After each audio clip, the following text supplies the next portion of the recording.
Assalamualaikum warahmatullahi wabarakatuh. Hai teman-teman semua, apa kabar? Semoga selalu dalam lindungan Allah ya.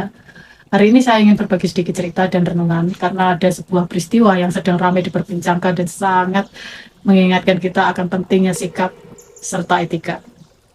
Baru-baru ini kita dengar ada kejadian di mana seorang wisatawan berasal dari Malaysia yang berada di Tiongkok bersikap kurang menyenangkan dan bahkan menghina penduduk lokal. Social media firestorm because they allegedly mocked Chinese locals over their body odor and public behavior. Well, the episode, reportedly first uploaded by a TikTok user, Ikin Wong, showed members of the group filming unsuspecting strangers on buses, trains and in taxis while making insulting remarks in their local language. As per reports, a woman was heard telling a crowd waiting to board a bus that they stink. Others in the group were seen dramatically covering their noses, fanning the air, and laughing while recording members of the public.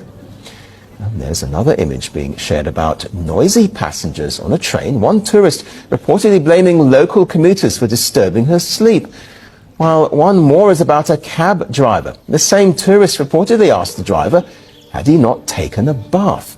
Well, although the original images were deleted from TikTok, they had already spread rapidly across threads, Malaysian social media and Chinese online platforms where thousands condemn the tourist behavior. The controversy comes at a sensitive moment. Malaysia and China have recently enjoyed booming tourism thanks to relaxed visa policies, with officials from both countries celebrating increased travel and tourism. As outrage mounted, the TikTok user reportedly released what she described as an official statement. She reportedly said she had initiated legal action against the individuals who allegedly spread defamatory statements and false information about her. According to the statement, the matter has been referred to both the authorities and her lawyer. She also urged people to stop speculating or sharing unverified claims.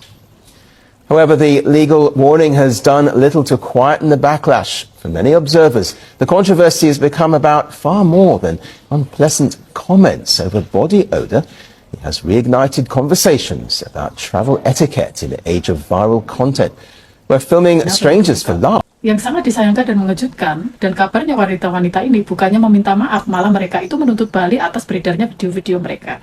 Padahal jelas-jelas sikap itu tidak pantas dilakukan, apalagi di negeri orang. Seolah-olah mereka tidak pernah merasa bersalah sama sekali. Wow, keren banget ya. 还记得那个在中国5比4喊臭的大马游客吗？风波没平息，现在当事人站出来放狠话了。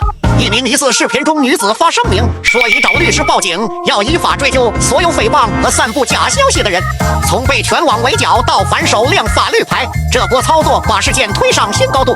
但核心问题跑不掉。出国门那一刻起，你代表的就是马来西亚，几句嘲笑话，两国网友一起炸锅。法律能收拾烂摊子，能收拾形象吗？你觉得这不追责是硬气还是转移焦点？评论区说说，转发等后续。大马人都在 Dan ini saya jadi berpikir betapa benar adanya kalau media sosial itu pisau bermata dua.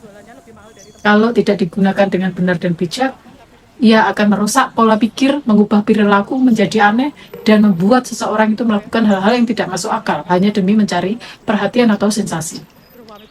Seolah-olah segalanya bisa dijadikan konten tanpa memikirkan perasaan orang lain dan tanpa membedakan mana yang pantas dan mana yang tidak.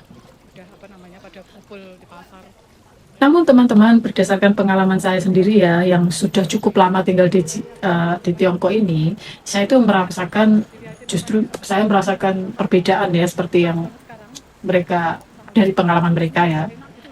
Dimanapun kalian berada, jika hati dan niat kalian baik, maka kalian itu akan dipertemukan oleh orang-orang yang baik pula. Alhamdulillah saya tidak pernah mengalami kesulitan atau perlakuan buruk di sini. Kenapa? Karena saya selalu berusaha menempatkan diri dengan baik, menghormati mereka dan tidak pernah berniat buruk. Jadi kuncinya sederhana, kita yang menentukan bagaimana orang lain memperlakukan kita. Tadi waktu saya lihat scrolling itu video-videonya, waduh, komentarnya orang Cungkok itu benar-benar marah terhadap wanita ini ya. Naudzubillah min dzalik.